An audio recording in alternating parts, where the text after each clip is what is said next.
Hideo Kojima is up there as one of the most iconic game creators in the medium's short history. He's one of the few creators where, when you look at one of his games, you can recognize certain characteristics and think, oh, that's very Kojima. And he's had a very interesting past 5 or 6 years, to say the least. A very public falling out with Konami. He would not be allowed to travel to tonight's awards ceremony to accept any awards. A small experimental horror game that changed the genre, a seemingly incomplete final chapter in the Metal Gear franchise, and a polarizing, star-studded PlayStation exclusive in Death Stranding. He is as much of a topic of conversation as his games are, and for good reason. He's never steered away from the weird, both in-game and out, notoriously teasing his fans, hiding secrets in games, in trailers, oftentimes going to great lengths, like the time in 2013 when he created a fake game company, Moby Dick Studios, and fake game director Joachim Mogrim when they first unveiled the Phantom Pain. Hello, Jeff. Joaquin, thank you for joining us. Thanks for having me. It's very good to see you. Before it was officially confirmed as Metal Gear Solid 5.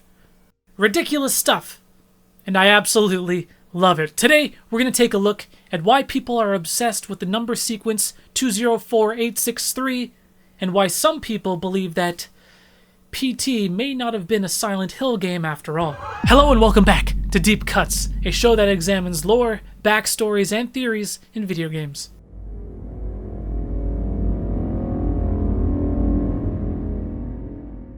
Now I know what a lot of you must be thinking. PT not a Silent Hill game? Sacrilege?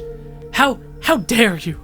And there is no debating that completing PT resulted in a trailer for a new Silent Hill game, Silent Hills, which has sadly since been cancelled.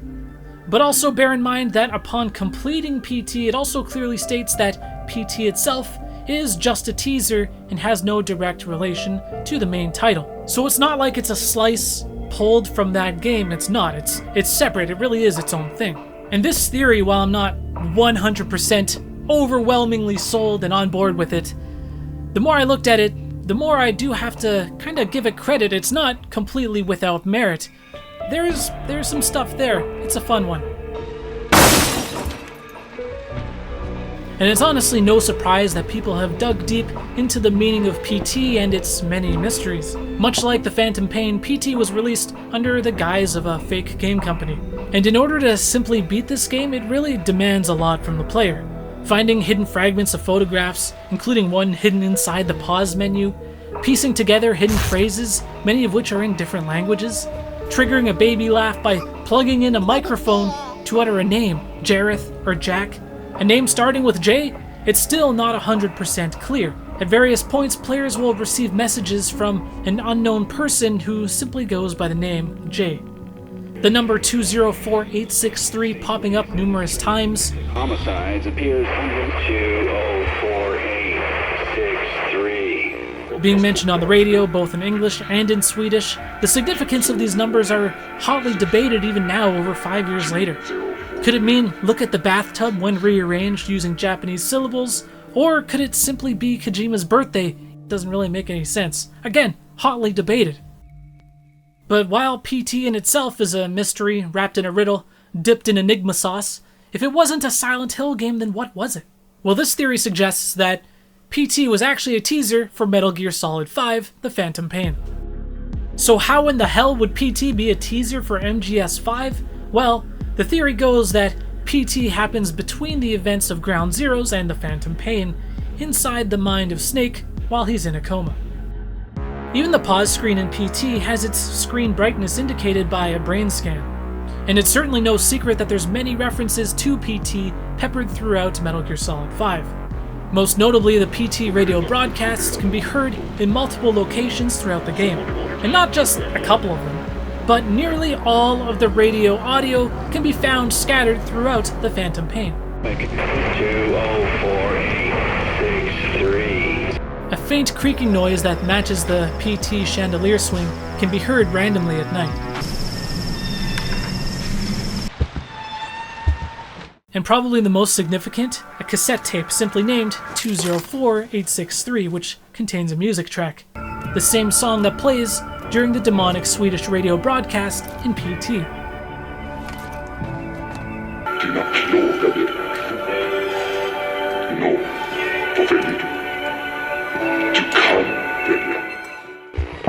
touch that dial now, we're just getting started. One thing to me that's really telling is the timing. PT was released in August 2014. At this point, The Phantom Pain was about 1 year away from release. Work likely hadn't even begun on Silent Hills. But here's this playable teaser that clearly had a lot of time and effort invested into it as well. It just doesn't really line up. But all of these things, the radio broadcast, the cassette tape, the brain scan, the timeline, it's all flimsy. The connection to Metal Gear isn't solid. Shortly after PT was released, at Gamescom 2014, Jeff Keighley conducted an interview on stage with Kojima, where he mentioned that he couldn't talk much about Silent Hills, but he could talk about PT. As of now, I cannot talk too much about Silent Hills yet, so I'd like to talk a little bit about PT. He really went out of his way to treat it as two separate things. And about 1 month later at the Tokyo Game Show in September 2014, Kojima took the stage multiple times to discuss both Metal Gear Solid 5: The Phantom Pain as well as PT. The name of each presentation titled using words that started with V, a capital red V no less. And in the PT presentation during the opening trailer, in a if you blink you'll miss it moment, when a Hideo Kojima game appears on screen, along with it the phrase Tactical Espionage Operations. And the A is represented as an upside down red V. Very peculiar. Needless to say, the phrase Tactical Espionage Operations isn't exactly something I would use to describe PT. Of course, the games in the Metal Gear Solid series include the phrase Tactical Espionage Action in their title, but Metal Gear Solid 5 opted for the new title, Tactical Espionage Operations. This is not an oversight. Kojima is an obsessive, detail-oriented creator. He's a guy who prefers to cut his own trailers for his games. This is not a mistake. During the same Tokyo Game Show presentation, they'd also showed off a PT concept short movie. This is something that I feel not a lot of people have seen. One thing that stands out is a character that can be seen briefly holding their own head, who bears a striking resemblance to Chico in Metal Gear Solid Ground Zeroes. What makes this significant is that Chico is one of the last people that Snake sees before the helicopter crash. The crash kills Chico and puts Snake in a 9-year coma.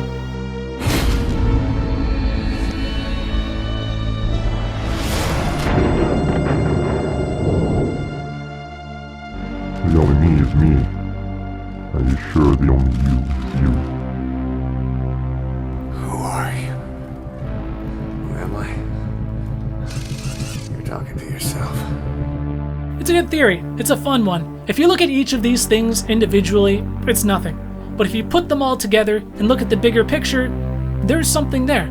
But of course, I'll leave that up to you guys to decide for yourselves. And the PT theories certainly do not end there.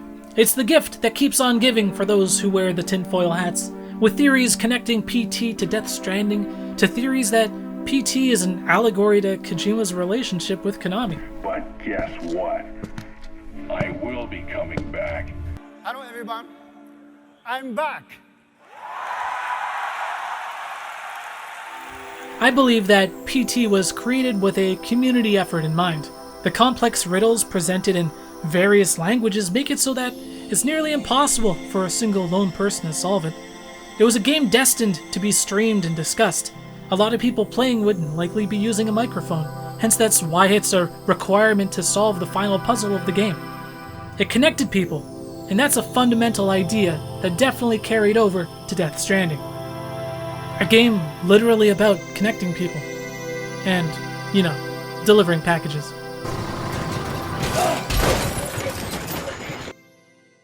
Arcolect is an AI that was designed to discover visually stimulating content on the internet and automatically share it. Arcolect, which is short for Archive Intellect, started posting in late December 2014, and ever since has automatically posted an image every 10 minutes. To date, Arcolect has posted over 250,000 images on social media.